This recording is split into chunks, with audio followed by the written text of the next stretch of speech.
یہی جو mind set ہے یہ صرف وہاں تک نہیں رہتا، یہ پاکستان کی پارلیمنٹ تک نہیں ہے، یہ آزاد کشمیر کی بھی پارلیمنٹ کا حصہ ہے۔ یہی سوچ، یہی جو مائنڈ سیٹ، جسے کیا کہہ سکتے ہیں آپ، کہ ایک سوچ کا ایک لیول پھر یہ اداروں میں بھی آتا ہے، یہ اسکول، کالج، یونیورسٹی، پرائیویٹ، سرکاری محکموں کے اندر بھی آتا ہے۔ یہی والی سوچ محلے علاقے میں بھی آتی ہے، یہی والی سوچ میڈیا، صحافیوں، وکلاء، ڈاکٹروں کے اندر بھی آتی ہے۔ یہاں پر کوئی میرٹ نہیں دیکھا جاتا، اور کوئی اگر ترقی کرنے کی کوشش کرے، کوئی محنت کرے، کوئی اچھے سوال کا جواب دے سکے، کوئی اچھی بات کا اچھا نتیجہ نکال سکے، کوئی اچھا فیصلہ کر سکے، تو اس کو یہی کہتے ہیں بڑے دیکھے ہم نے ایسے۔ اور پھر اسی بدقسمتی سے یہ پروان چڑھنے والا یہ جو معاشرہ ہے، آنے والی نسل بھی اسی چیز کو اپنی طاقت یا اسی چیز کو اپنی بڑائی سمجھ کر وہ نسل چاہے اسکول، کالج، یونیورسٹی سے جو فری ہوتے ہیں وہ بھی پھر اسی سوچ کے مالک ہوتے ہیں۔ یہاں پر اتنی اندھیر نگری ہے اس خطے کے اندر کہ پتہ ہے کہ یہ بے گناہ ہے، پھر بھی اس کے اوپر کیس،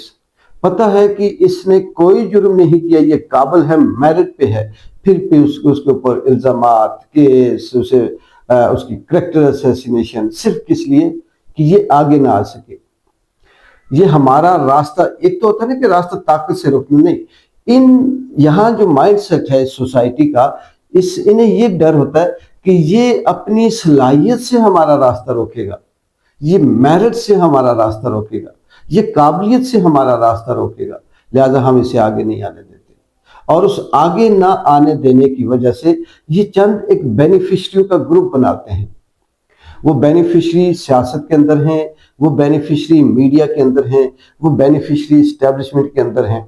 بالکل ایسے ہی جیسے جنگل میں ایک نالائق بوڑھا بالکل کمزور سا شیر ہو، اور وہ اس شیر کو پتہ ہو کہ دوسرے جو میری نسل کے شیر ہیں وہ طاقتور ہیں، جوان ہیں، وہ آئیں گے اور میری جگہ پہ وہ بادشاہ بن جائیں گے، لیکن وہ جو کمزور شیر ہے وہ کیا کرے کہ گدڑوں کو، لگڑ بگڑوں کو، چھوٹے موٹے باندروں کو، چھوٹے موٹے جانوروں کو اپنے ساتھ ملائے اور یہ کہے کہ ہم مل کر شکار کرتے ہیں، اور اس میں سے آدھا حصہ گوشت کا آپ بھی کھا لیں۔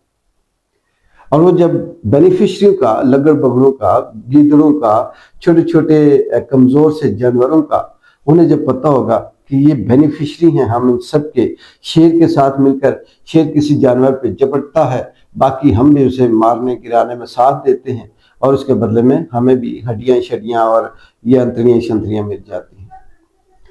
گدھ بھی اسی طرح سے اس ملک کے اندر جو بینیفیشری ہیں، وہ بینیفیشری اصل میں وہ گدھ ہیں، وہ لگڑ بگڑ ہیں، وہ گیدڑ ہیں، جو یہ سمجھتے ہیں کہ ہمیں یہ IMF نے پیسے دیے، اس میں سے ہمیں مل جائے گا، یہ ٹھیکہ اس میں سے ہمیں مل جائے گا۔ اگر پنجاب کے اندر جو مہارانی نے ٹرین چلائی، اس ٹرین کے جو مڈل مین تھا، یہ بھی جو جتنے بھی بلاگر ہیں جو وہاں کے اندر کے لوگ ہیں وہ بتاتے ہیں کہ جو مڈل مین تھا اسے ایک گاڑی سے 70 لاکھ بچا، سینکڑوں کی تعداد میں وہ گاڑیاں چلی، وہ ٹرین ہے یہ جو بھی چلی، اور اندازہ کریں کہ وہ والا جس سے ایک گاڑی سے 70 لاکھ بچتا ہے مڈل مین کو، اس سے آگے پیچھے والوں کو کتنا بچتا ہوگا۔ پھر وہ ان کے جھوٹے موٹے گن کیوں نہ گائیں، پھر وہ ان کی تعریفیں کیوں نہ کہیں، وہ پھر کیوں نہ کہیں کہ یہ جو عدلی ہے، یہ جو لیلا ہے، یہ پاکستان کی تاریخ کا سب سے مقبول ترین لیڈر ہے، کیوں نہ کہیں، جو ایک دو وقت کی روٹی اپنی صلاحیت سے نہیں کما سکتے، وہ اگر ارب پتی ہوں، جو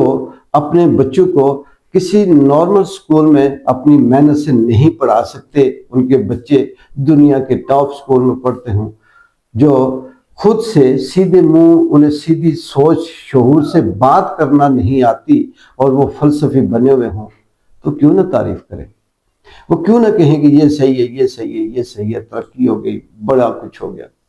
یہ ہمارے معاشرے کا المیہ ہے کہ اس ملک کے اندر جو آگے آتا ہے اس کے ساتھ عمران خان والا سلوک، اس کے ساتھ سہیل افریدی والا سلوک، اس کے ساتھ بھٹو والا سلوک، اس کے ساتھ لیاقت علی خان والا سلوک، اس کے ساتھ عبد القدیر والا سلوک، اس کے ساتھ قائد اعظم اور فاطمہ جناح والا سلوک، یہ سلوک کیا جاتا ہے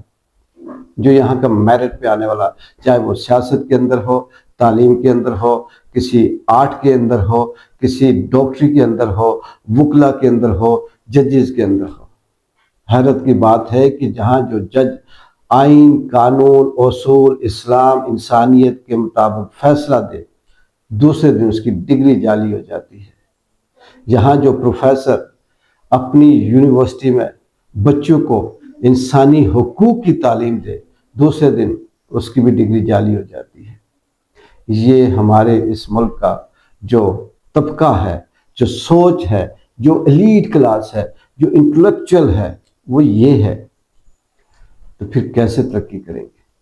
ایک بار جنجو کی اجازت ہے، اللہ حافظ۔